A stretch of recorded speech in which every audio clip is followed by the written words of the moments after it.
오늘 성경 말씀은 고린도후서 3장 1절에서 3절입니다. 우리가 다시 자천하기를 시작하겠느냐? 우리가 어찌 어떤 사람처럼 청것을 너에게 붙이거나 꼭 너에게 맡거나 할 필요가 있느냐? 너희가 너희는 우리의 우리의 편지라 우리 편지라 마음에 우리 마음에 썼고 무 썼고 무 사람이 알고 사람이 읽는 바라 알고 다 있는 같이 바라 너희는 우리로 너희는 우리로 말미암아 말미암아 나타난 나타난 그리스도의 그리스도의 편지니 편지니 이는 이는 먹으로 쓴 먹으로 것이 쓴 아니요 것이 아니요 오직 오직 살아계신 살아계신 하나님의 영으로 하나님의 한 영으로 것이며 하시며 또 또 돌비에 돌비에 쓴 쓴 것이 것이 아니요 아니요 오직 오직 육에 육에 심리한 심리한 것이니라. 것이니라. 아멘. 아멘. 오늘은 윤상철 목사님께서 우리는 그리스도의 편지, We are the Epistle of Christ라는 제목으로 말씀을 증가하실 때에 은혜 받으시기 바랍니다. 감사합니다. 이 좋은 또 기회를 주셔서 감사하고 송구스럽기도 하고 죄송하기도 합니다. 6.25 당시 저희 큰 형님이 이영군으로 이북에 붙잡혀갔습니다. 납북 12년이 된 어느 날 편지 한 장이 왔어요. 수신자는 저의 아버지로 되어 있고 발신자는 이름이 전혀 모르는 사람이었습니다. 그런데 겉봉에는 우체국이 일본 우체국과 스탬프가 찍혀져 있었습니다. 개봉해보니 딱 한 장이었는데 부모님 전상서로 시작이 되어 마지막 끝부분에는 모년 모월 모일 불초소자가 드립니다 라고 적혀져 있었습니다. 내용 속에는 형님의 이름이 없었어요.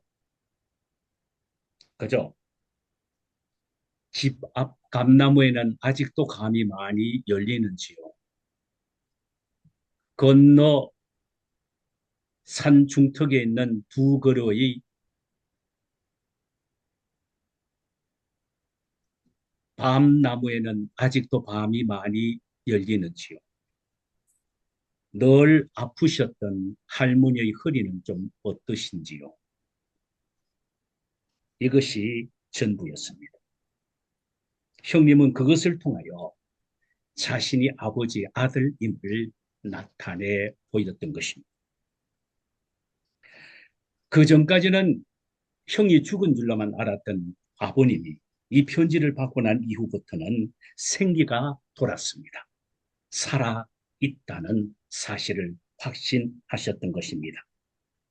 그 형님을 가슴에 품고 사시다가 세상을 떠나셨습니다. 편지는 그 장르상 우리 형님이 우리 아버지에게 보낸 편지처럼 부모에게 드리는 문안 편지가 있고 개인이 개인에게 하는 친서가 있고 공개적으로 하는 공개 서한이 있으며 친한 친구에게 하는 우정의 편지가 있고 사랑하는 사람에게 하는 연애 편지가 있습니다. 내용상으로는 슬픔에 잠겨있는 사람에게 위로하기 위하여 하는 위로의 편지가 있고 또 받은 감사를 표현하기 위하여 하는 감사의 편지가 있지요. 우리 모두가 알듯이 신약 성경 27권 가운데에 사복음서와 사도행전을 빼면은 나머지는 다 편지들입니다. 그중에 사도 바울이 히브리서까지 합한다면 14권을 썼지요. 오늘 고린도 후서도 역시 바울이 고린도 교회에게 보낸 편지입니다. 1절과 4절의 3절 사이에 보면은 바울은 좀 독특한 표현을 썼어요. 그것은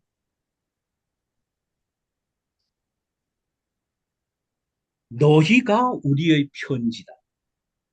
또 우리는 살아있는 그리스도의 편지다. 이렇게 대유법을 사용해서 표현을 했습니다. 이것은 그리스도인의 정체성을 강조하기 위해서 한 말로 생각이 됩니다. 너희가 우리의 편지란 말을 한번 잠깐 생각해 보십시오. 우리가 다시 자천하기를 시작하겠느냐? 우리가 어찌 어떤 사람처럼 추천서를 너희에게 붙이거나 혹은 너희에게 받거나 할 필요가 있느냐? 너희는 우리의 편지라. 너희는 우리의 편지라. 우리 마음에 섰고 무 사람이 알고 읽는 바라. 사도 바울은 고린도 교회를 향해서 하는 말이 너희는 우리의 편지라고 말합니다. 이는 고린도 교인들이 사도 바울뿐만 아니라 함께 일행으로 다니는 디모데나 신랑의 편지다라는 의미입니다. 그가 이렇게 말하는 이유가 있습니다.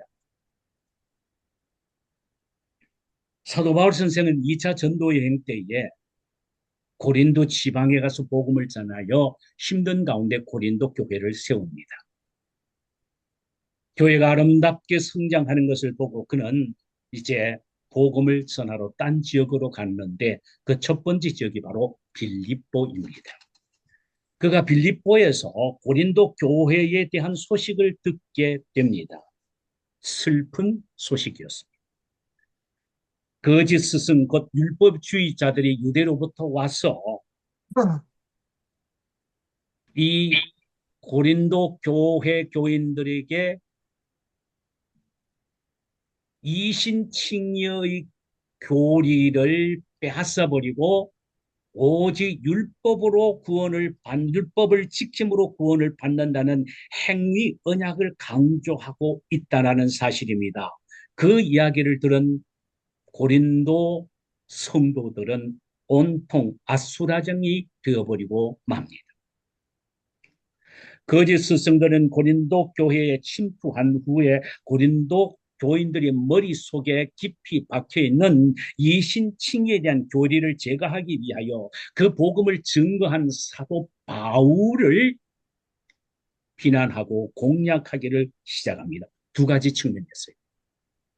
하나는 바울의 인격을 공격했고 다른 하나는 사도 바울의 영적 권위에 도전을 합니다. 사도 바울의 인격에 대한 공격은 바울은 사랑이 없는 사람이고 아주 냉철한 사람이다. 주관이 엄치 흔들리는 갈대와 같은 사람이다. 그는 두려움이 많은 겁쟁이요 쫄짱부다라는 비난이었습니다. 또 하나 사도 바울의 영적 권위에 대한 도전으로는 사도 바울의 사도권을 무시하는 처사였습니다. 그들이 사도 바울의 사도권을 무시하는 근거는 바로 이런 이유에서였습니다. 원래 사도가 되려면 예수님으로부터 친히 교육을 받고 그리스도와 함께 동고동락을 해야 하고 가르침을 받아야 하는데 사도 바울은 그렇지 않다라는 것입니다. 또 예수 그리스도의 죽음과 부활을 친히 목도한 사람인 제자 가운데 한 사람이어야만이 사도인데 사도 바울은 그런 적이 없다라는 것입니다. 그는 예수를 믿는 자를 비판했고 예수를 만난 적도 없고 본 적도 없으며 심지어 부활을 목격한 적도 없다라는 것입니다. 그런 바울이 어떻게 사도가 될 수 있느냐라는 것입니다. 이는 사도 바울의 사도권을 무시하는 행위입니다. 이 말에 유혹을 받은 고린도 교인들은 가만히 생각해 보니까 상당히 일리가 있단 말이에요. 전혀 사도 바울은 예수님과는 관계가 없는 사람처럼 보이는데 어떻게 사도가 될 수 있느냐라는 것에 대한 의심이 생기기 시작을 합니다.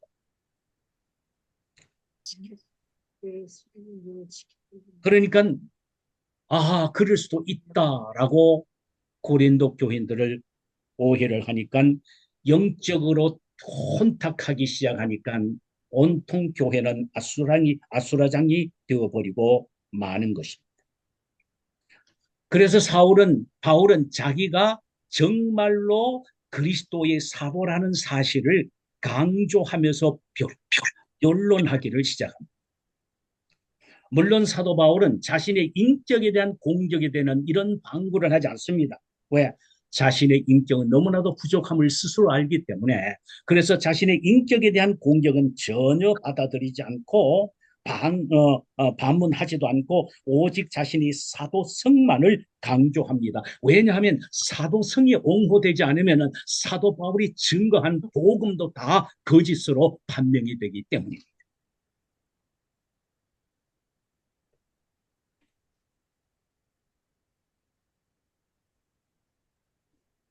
그래서 사도 바울은 이렇게 외칩니다.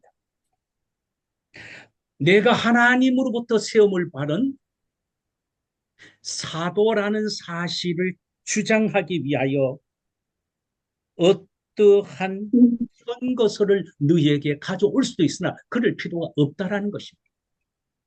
왜냐하면 내가 증거하여 복음을 받은 너희야말로 진정 변화되고 새 사람 되고 구원받은 것에 대한 확신이 있기 때문에 진심으로 너희들은 그리스도의 편지라는 것입니다. 또 내가 너희에게 쓴 편지라는 것입니다. 더 이상 증거서가 필요 없다는 것입니다. 너무나도 자명하다는 것입니다. 확신하다는 것입니다. 이런 확실한 나의 편지에 다른 증거서가 필요 없다는 것입니다. 그는 고린도 교회에게 주님에 대한 자신의 사랑과 믿음을 보여주었고 그들이 바울을 본받아 사랑과 믿음을 실천하고 있기에 고린도 교인들은 더 이상 어떤 증거서, 사도라는 증거서를 첨부할 필요가 없다는 것입니다.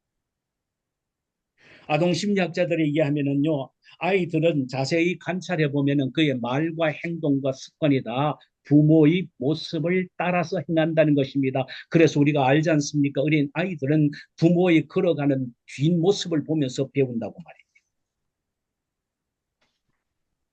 왜 그럴까요? 아이들은 부모의 편지이기 때문입니다. 또 아내가 남편의 편지가 되기도 하지요. 오랫동안 같이 살다가 보면은 아내는 남편을 닮아도 너무 닮아갑니다. 어떤데 제 아내가 너무 소리가 커요.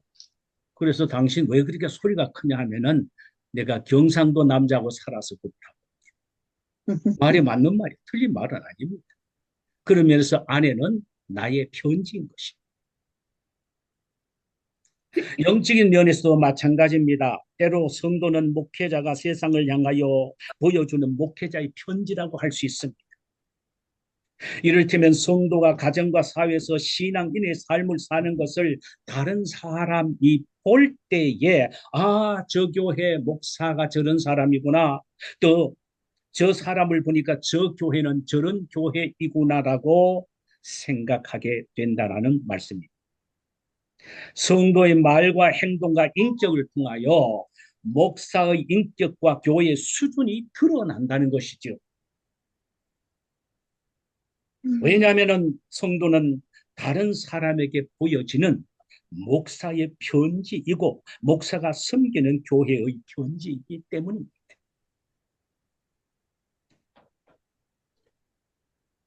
그러므로 우리가 일선에 물러났지만은 끊임없이 목회자가 기억하고 생각해야 될 부분은 성도들이 바로 나의 편지다.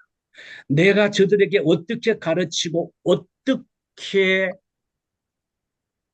지도하고 인도하는 나에 따라서 나의 모습과 교회의 모습이 드러난다는 마음으로 참으로 최선을 다하고 책임감을 갖고 목회를 해야 하겠습니다. 두 번째로 본문은 또한 우리가 그리스도의 편지라고 말하되 그리스도의 살아있는 편지다 그랬습니다. 3절 전반절에 보니까 너희는 우리로 말미암아 나타난 그리스도의 편지니 이는 그리스도께서 우리를 통하여 너희에게 쓰신 그리스도의 편지라는 말입니다. 나의 편지가 아니고 그리스도의 편지다. 바울이 고린도 교회 성도들에게 가르친 것은 자신의 말이나 행동이나 사상이 아닙니다. 예수 그리스도의 인격과 신앙과 그분의 말씀을 가르쳤다는 것입니다. 그때의 성령께서 그 말씀을 가지고 고린도 교인들의 마음판에 새긴다는 것입니다. 고로 고린도 교인들은 말과 삶과 행동에서 그리스도의 모습을 드러내는 그리스도의 편지가 된다는 것이죠. 그렇다면 오늘날에도 우리의 마음판에 얼마나 확실하고 분명한 그리스도의 편지가 새겨지고 있느냐라고 우리는 물어봐야 할 것입니다. 예수 그리스도는 나를 위하여 십자가에 죽으시고 부활하시는 나의 영원한 구원자다. 예수님의 십자가가 인생의 모든 문제의 해답이고 팩트다 라는 사실을 세상 사람들에게 증거할 수 있을 정도로 분명하게 우리 마음속에 새겨져야 하고 우리가 가르치는 성도들의 마음속에 새겨져야 합니다. 마음판에 새겨질 때 인격이 변하고 인격이 변할 때 행동이 변하고 행동이 변할 때 삶이 변하는 것입니다. 우리의 변화된 인격과 행동과 그 다음에 삶이 쓰여진 그리스도의 편지인 우리 자신의 모습을 보고 많은 사람들이 우리를 통하여 예수 그리스도를 발견하게 되는 것이죠. 편지에는 몇 가지 특징이 있습니다. 편지는 반드시 전해져야 되는, 전달되어야 되는 특징이 있습니다. 우리가 잘 알죠. 익스프레스 메일이라는 것은 빨리 가는 것도 있지만은 중간에 미싱되지 않도록 확실히 보장받도록 하는 것이 익스프레스 메일 아니겠습니까? 폭풍이 오고 폭소리 내려도 익스프레스 메일은 항상 수신자에게 전해져야 하는 것입니다. 이처럼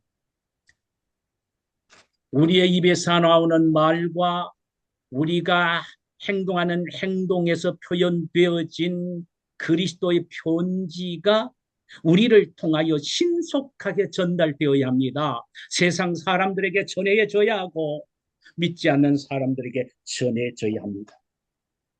그래서 예수 믿는다는 것은 저런 것이구나, 예수가 저런 분이구나 하는 것을 알게 해줘야 합니다. 반드시 전해져야 하는 것이 편지의 특징입니다. 또 하나의 편지의 특징은 전해진 것으로 끝나지 않고 반드시 읽혀져야 한다는 것입니다. 2018년 7월 27일 북한이 6.25 때에 전사한 미군 55구의 유해를 미국 측에 송환을 했습니다. 그때 한 병사의 유품이 발견이 되었습니다. 결혼 후 만삭이 된 아내를 뒤로하고 한국 전쟁에 참여하여 그 아내에게 애틋한 사랑의 편지를 쓴 것이 편지 봉투지에 넣어져서 그것이 풀종이 안에 넣어서 둘둘둘 감겨져 있었습니다. 그 편지가 90이 된 자기 아내에게 전달되었을 때에 그 내용의 일부분이 이렇게 표현이 되었습니다.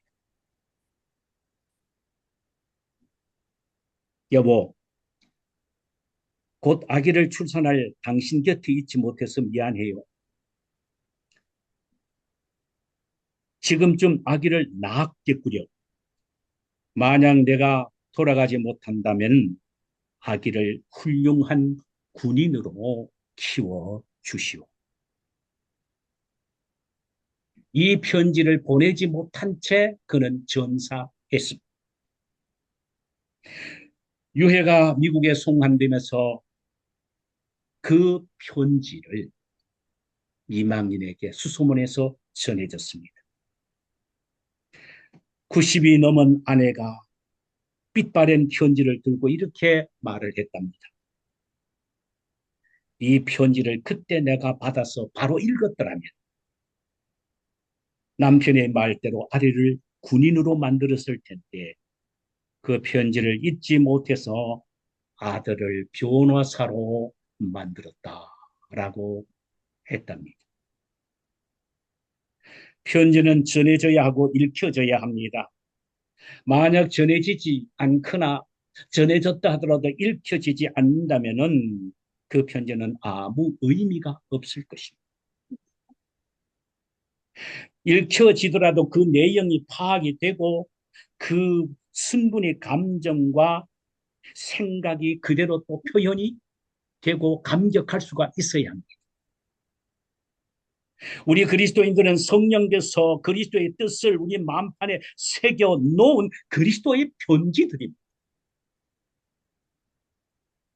주님은 당신이 어떤 분이신지를 우리를 통하여 세상 사람들에게 읽혀지기를 원하십니다. 그렇다면 우리가 사랑을 실천함으로 세상 사람들에게 그리스도의 사랑은 이렇다는 것을 보여주어야 하고,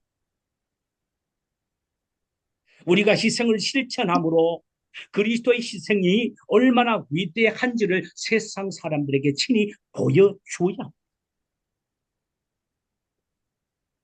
우리가 또한 다른 사람을 용서하는 것을 실천함을 통하여 그리스도의 용서가 얼마나 무한한지를 세상 사람들에게 보여주어야 합니다.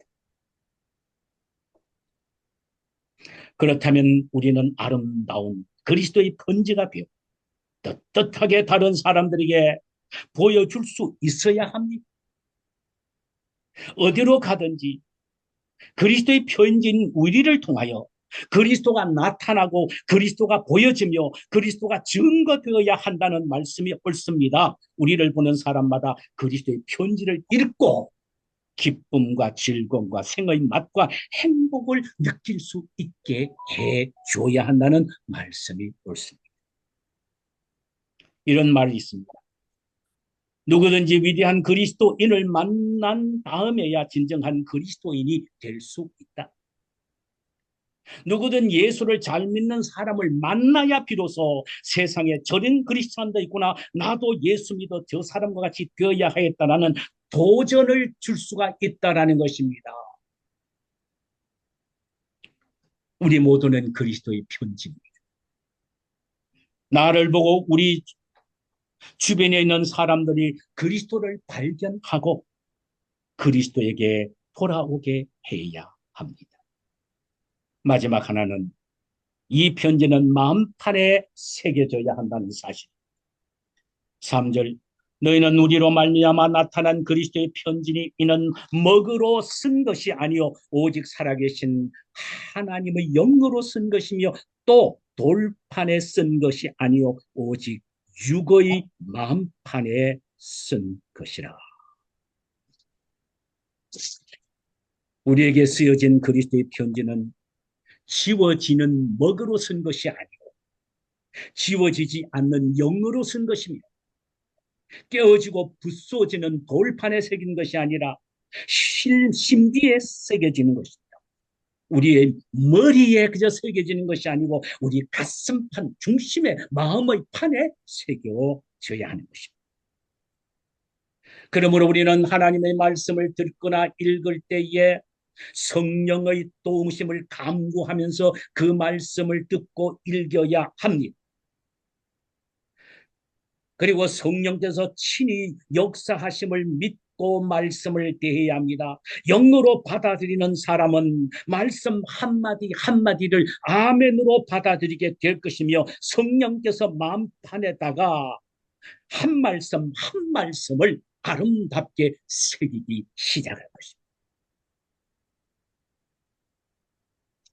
그러는 가운데 내 믿음이 성장하고 인격과 말과 행동과 생각이 예수 그리스도의 모습으로 닮아지게 될 것입니다. 이것이 곧 그리스도의 편지로 드러나게 되고 그것을 읽는 사람마다 그리스도에게 돌아오게 하는 아름다운 열매를 맺게 될 것입니다. 이제 마지막으로 바울이 성도에게 쓴 편지, 그리스도께서 성령을 통하여 우리에게 쓰여지는 편지의 메인 컨텐츠가 뭐겠습니까? 편지는 반드시 내용이 있어야 하지 않습니까? 중요한 메인 컨텐츠는 뭐라고 생각이 되십니까? 우리는 바울이 쓴 서신서를 보면은 명쾌하게 발견하게 됩니다. 갈라디아서 6장 14절에 보니까 그러나 내게는 우리 주 예수 그리스도의 십자가 외에는 결코 자랑할 것이 없으니. 편지의 메인 컨텐츠가 뭐냐? 예수의 십자가를 사실. 로마서 4장 25절에 보니까 예수는 우리의 범죄함을 위하여 내어줌이 되고 또한 우리를 의롭다 하심을 위하여 살아났었느니라. 예수는 우리의 모든 죄를 용서하기 위하여 십자가에 매달려 죽으셨고 죽음 가운데 부활한 것은 우리를 의롭다고 인정하기 위함이다. 예수의 십자가의 핵심입니다. 그렇다면 예수 믿으면은 잘 됩니다. 시집 좋은 데 갑니다.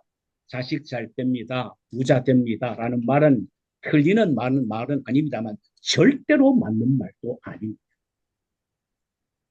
진짜 우리가 성도들의 심령에 귀에 새겨야 될 우리의 편지는 예수 그리스도의 십자가입니다. 십자가를 마음판에 깊이 새겨라. 십자가를 믿어라. 십자가만이 너 인생을 바꿀 수가 있다. 십자가만이 너의 영혼을 죽음 가운데 살리는 생명이다 라고 말씀할 수 있고 십자가만이 너희가 살 수 있고 승리할 수 있는 비결이라는 말씀입니다. 이것을 가르쳐야 한다는 거죠.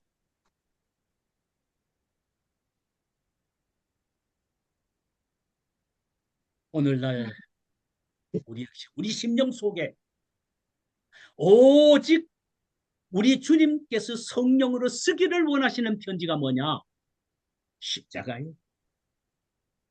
십자가 없는 기독교 진리는 거짓입니다. 십자가 없는 복음은 복음이 아닙니다. 끊임없이 우리는 주님의 십자가를 마음판에 새겨야 해요. 주변에 있는 사람 가족들에게 십자가를 새겨 줘야 합니다.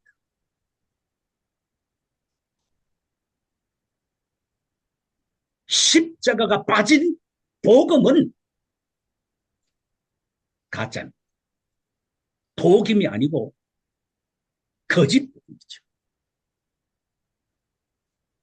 우리 주변에 있는 사람과 우리 자신에게 그리스도의 십자가를 깊이 깊이 새김으로 아름다운 그리스도의 편지들이 되시기를 주님의 이름으로 축원합니다. 아멘. 잠깐 한번 기도합시다. 하나님 우리 아버지 감사합니다. 주님의 십자가 이것만이 우리가 복음을 전하면서 듣는 사람에게 새겨야 될 주님의 편지, 이것만이 우리 심령 속에 성령의 힘과 도움으로 새겨야 할 편지, 우리 가슴 속 깊이 주님의 십자가를 깊이 깊이 새기게 하옵시고 분명히 새기게 하옵소서. 주변에 있는 우리 식구들이나 가족 모두에게 주님의 십자가를 깊이 깊이 새기게 하옵소서. 그래서 아름다운 그리스도의 편지들이 되게 하옵소서. 예수 그리스도 이름으로 기도하옵나이다. 아멘. 아멘. 예, 귀한 메시지